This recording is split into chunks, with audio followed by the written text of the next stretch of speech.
আসসালামু আলাইকুম বন্ধুরা, তোমরা সকলে কেমন আছো? আশা করি আল্লাহর রহমতে সকলে ভালোই আছো।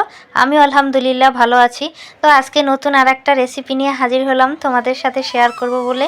তো বন্ধুরা, আজকে থাম্বনেল দেখে বুঝতেই পেরেছো আমি কি রান্না তোমাদের সাথে শেয়ার করব।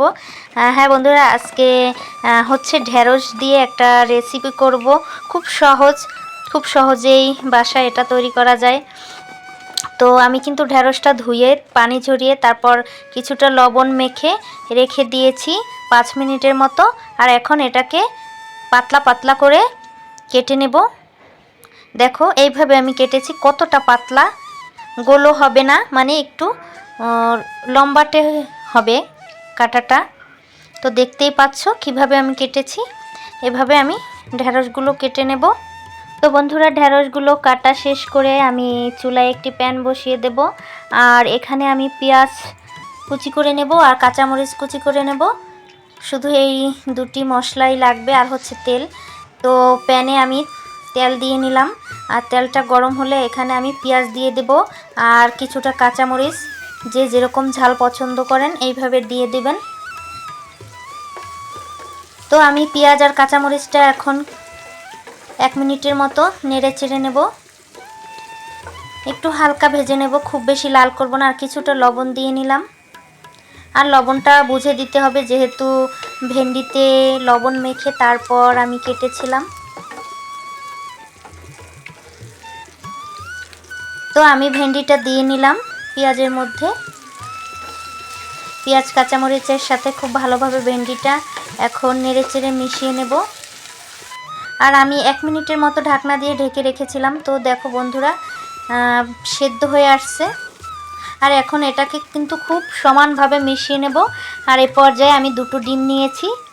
ডিম দুটো এখন কাঁটা চামচের সাহায্যে ফেটিয়ে নেব আর কিছুটা সামান্য লবণ দিয়ে এখন ডিমটাকে খুব ভালোভাবে মিশিয়ে নেব। আর এখন এই ডিমটাকে ঢেঁড়সের উপর দিয়ে খুব ভালোভাবে দিয়ে দিতে হবে। সব জায়গায় অল্প অল্প করে দিয়ে দিতে হবে। আর এই পর্যায়ে কিন্তু চুলার জালটা একবারে কমিয়ে দিতে হবে। তো বন্ধুরা, দেখতেই পাচ্ছ আমি কিভাবে মানে সব ভেন্ডির সাথে মিশিয়ে দিচ্ছি। তো বন্ধুরা, আমি কিছু জায়গায় ভেন্ডি বলেছি, ঢেঁড়স বলেছি, যে যাই বলো না কেন জিনিসটা তো একই। কেউ ভেন্ডি বলে, কেউ ঢেঁড়স বলে।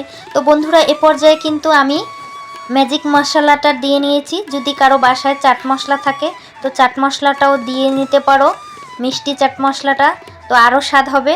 তো আমি কিন্তু এখানে ম্যাজিক মশলাটা দিয়েছি। আর বন্ধুরা, এখন কিন্তু এটাকে খুব সাবধানতার সাথে উল্টাতে হবে।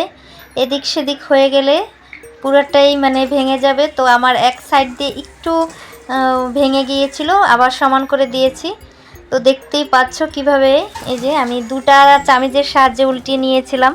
তো বন্ধুরা, আমি কিন্তু 2টো সাইডেই খুব ভালোভাবে ভেজে নিয়েছি। দেখতেই পাচ্ছ কতটা সুন্দর লোভনীয় হয়েছে। খেতে কিন্তু দুর্দান্ত স্বাদ হয়েছিল বন্ধুরা। তোমরাও বাসায় ট্রাই করতে পারো আমার নতুন রেসিপিটি।